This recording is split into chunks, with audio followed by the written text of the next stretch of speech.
Hello guys, and we're here today with some Traptrix, yes, some new Traptrix. I'm sorry, I could not wait, because with Pot of Desires coming out, I had to do another Traptrix deck profile, because I mean, this deck is just amazing. It's actually surprisingly pretty great. All you have to do is really know the format, and then the rogue benefit just takes it. People don't know how to play against this deck, and you just have 5 back row set, and it's just the entire mind game. This deck is just really fun, actually really competitive, so let's just go right in. So it's 2 Danae, 3 Mammalio. It really sucks when you have to banish Mammalio for, either one of these, honestly, for Desires. You really don't want to, but it really sucks when you draw into too many monsters, so I just don't want to play too many monsters.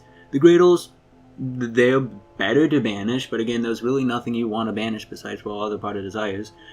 Definitely don't want to banish Alligator. That's the worst one to get banished, and then probably Eagle would be the second, only because he's a 1500. But Alligator's great. He works best with Impact. Just being able to pop one card and then taking your opponents is really nice. 2 Instant Fusion, we only have 1 target, but that's pretty much just because we're probably going to banish one.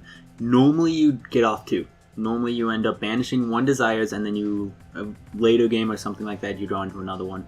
1 Regeki, because it's still pretty great, just being able to get rid of your opponent's monsters. And then 3 Desire, 3 card of Demise, and then 2 Duality.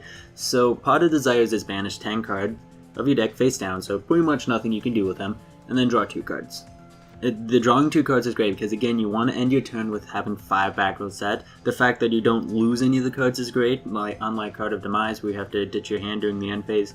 This is definitely a lot nicer because you can still special summon, still make a whole bunch of really aggressive plays, and if you draw into a monster, it's not going to disappear, it's not a dead draw. So definitely very strong, and again, it's all about making sure you go first, you set 5, and you pass, and you make sure that you have that 5 back row set. Even if it's nothing, even if you're setting 2 Instant Fusion, it's better than not having a space open. So then Card of Demise, so we have a +1 here, and then we have a +2 here, so this will get rid of the fact that you're running a 43 card deck pretty easily. Definitely pretty easily. And then 2 Duality, it is a 1-for-1, you really don't need it in the deck, because, I mean, if you just took it out of the deck, you'd draw into it and not activate it, but it doesn't give your opponent life like Upstart, and it does allow you to look at 3 cards instead of it just being the top card of your deck.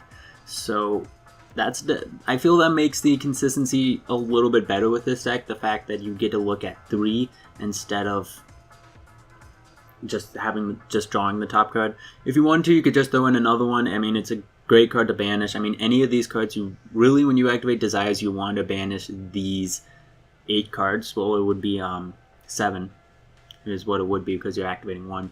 You're looking to banish these guys. You probably won't banish all of them, and if you did, it honestly backfire on you because you want to make sure you draw into more cards at one point or another. And then Twin Twister, we only won 1 because back row tends to not be a problem for this deck. I mean, if somebody strikes a Mammalio or Rafflesia, yeah, that sucks.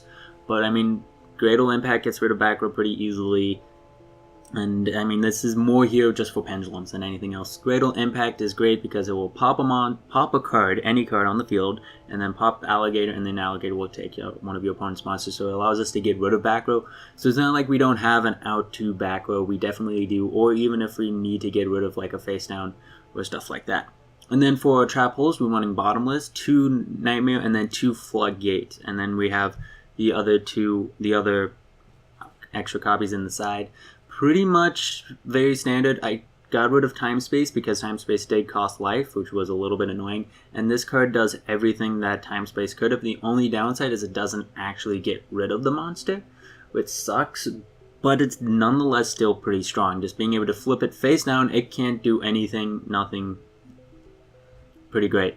They can change its battle position, or unless they use a card effect like a Book of Taiyu or something like that.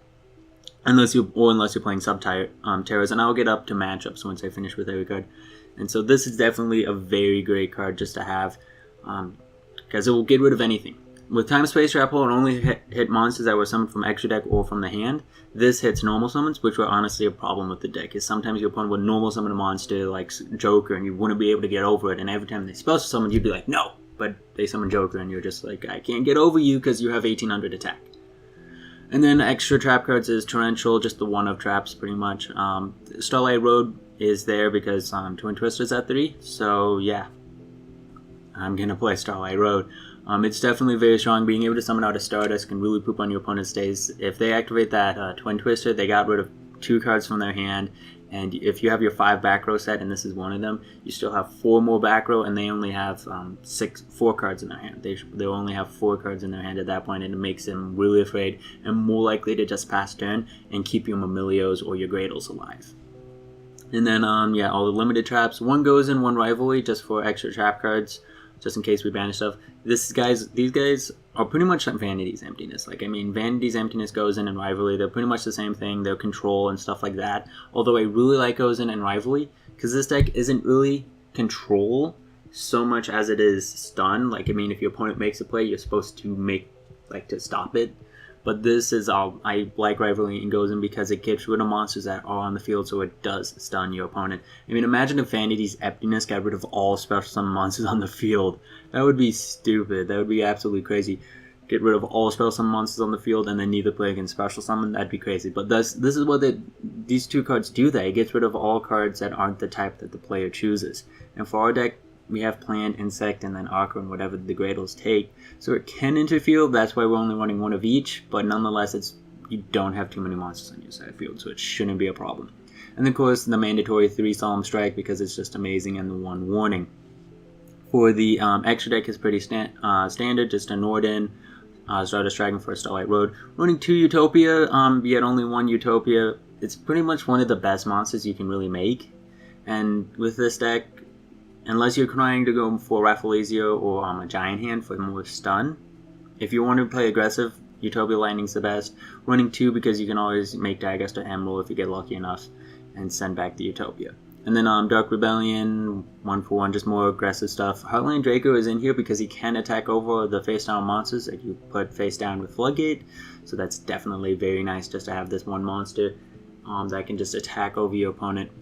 Monsters. It will only afflict 4,000 if you get off both attacks, but hey, that will probably be enough to end it. And then just more aggressive stuff. Abyss Streller for the Burning Abyss matchup. 2 Rafflesia because she's very nice. You could probably put it down to 1 and then put in another Utopia. Because if you banish your trap cards, yeah, she's not really worth making.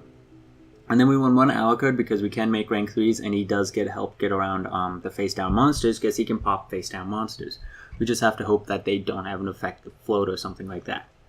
And then that is it. And then for the side deck, because this deck is heavily reliant on the side deck, is 2 Spell Shattering Mirrors for the Pendulums, for the Monarchs, the extra copies of these because they're just great.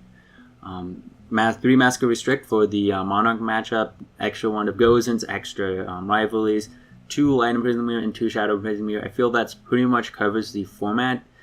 With the newer decks like Trimids, I haven't faced Trimids. I faced Subterrors once and I ended up beating them, but he beat me game 1 because I didn't know how to play against his deck. But once I figured out, okay, Rivalry will kind of take care of things for the most part, and I should always pop face down monsters, and that Alucard is really strong against Subterrors, I was able to quickly figure out how to play against his deck. But besides that, the matchups, like, I mean, with Monarch, Cosmos, and Pendulums, it's pretty straightforward. Like, I mean, if you're facing those decks, you should know what to side in. If you're facing Monarchs, throw in your Mask of Restricts, throw in your Spell Shedding Mirrors, get rid of your Traptrix, Light, and Mirrors, honestly. The only thing they could stop is Gyarados, which is great, but not the most important thing. And then, like, there's just so many cards that you could side in here for Monarchs. And against Cosmos, you could side in more Traptrix, Mirrors, your Light, your Shadows. You could side in more Rivals. You could side in practically everything except your Spell Shattering Arrows. And against, Pendulums, that's pretty standard. Just more stun, more Spell Shattering Arrows. So this deck is definitely very good. With the newer decks, like Blue Eyes, remains to be seen. I mean, Light Imprisoning Mirror is probably a card I would put in the deck just for the Synchros, and for Utopia the Lightning. What am I talking about? Sage and Alternate Dragon. And for Subterrors, I just put in more Gozens. And I think I took out the Floodgate Trap Holes because they weren't doing anything. Definitely a deck. Like, don't dismiss this deck, guys. This deck is actually pretty strong. I mean, you take this deck to a regionals, and it can do pretty well. I mean, it's expensive because you have to have triple strike and then triple desires and then Card of Demise, which I don't think Card of Demise is that expensive anymore. I don't think it's more than a $12 card. But I mean, this deck is expensive, and if you can just get like 1 or 2 of these, which is already $100, so if you could just get one, it'd definitely be very worth it.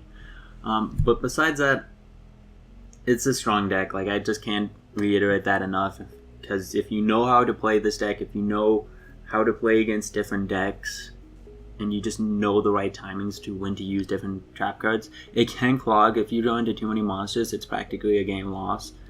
But I mean, part of this is the mind game. People play differently when there's 5 back rows set. People play differently when you consistently activate trap cards. Not only do you have 5 card sets, but you're activating Ring, you're activating Compulse, you're activating Traptrix, Shrapnel, Nightmare.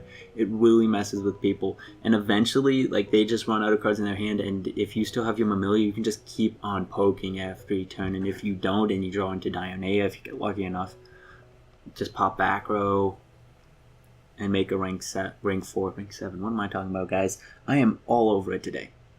So this deck is definitely really strong. I mean, people don't know how to play against this deck. They get really scared, and you just get all the advantage. If you have 5 back row set, you are in the advantage. Especially if you're a Starlight Road, because then it's like, oh, Twin Twister? Not a problem. Not a problem. If you get to face that one person that's playing Cosmic Cyclone that banishes, that kind of sucks, in which case you have to make a judgment call with Starlight Road, maybe side it out to try to determine whether or not your opponent is playing Twin Twister with Cosmic Cyclone or just playing one or the other. But I mean, yeah, this deck is definitely very strong. And so that is it for this deck profile.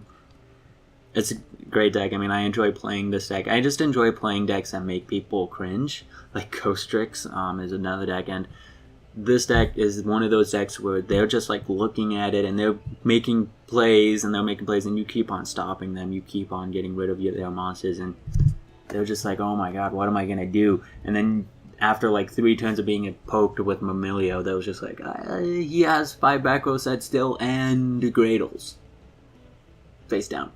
That's not good. That's not good. So yeah, hope you guys enjoyed this video. Don't forget to leave a like, comment, and subscribe. See you guys later. Bye.